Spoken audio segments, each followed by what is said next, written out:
Hi friends. Malludi గారి friend తెలిసిన తోట ఉంది మైలవరం దగ్గర.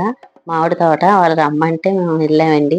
మా అమ్మాయి, నేను, మా అబ్బాయిలు, మా మనవడు అందరం కలిసి మైలవరం మామిడి తోటకి వెళ్ళామండి. దారిలో మేకలు ఎన్ని కనిపించాయి. బాగుంది. అక్కడికి వెళ్ళాక మామిడి తోట చాలా బాగుంది. బాగా నచ్చింది. చూశాను కానీ ఎప్పుడు ఇలాగ తోటలోకి వెళ్ళి మామిడికాయలు కోసుకోవడం నేను ఎప్పుడు చూడలేదు. అందుకే చాలా ఆనందంగా అనిపించింది నాకు.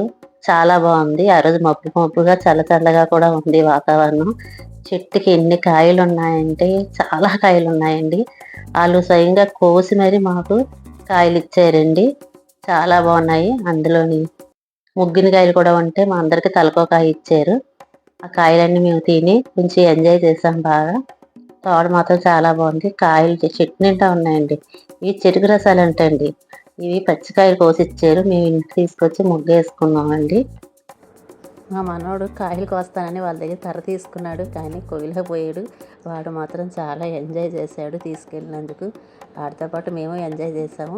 మా అమ్మాయి మాత్రం బాగా జడిసిపోయింది. పాములు ఉన్నాయి, పాములు వచ్చేస్తాయి చిన్నమ్మ, వెళ్ళిపోదామని.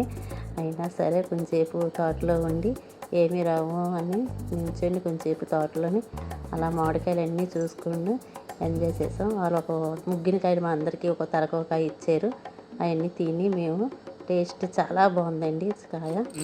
తర్వాత మామిడికాయలు ప్యాకింగ్ చేసి ఇచ్చారు. అవి పట్టుకొని మేము ఇంటికి వచ్చేసామండి.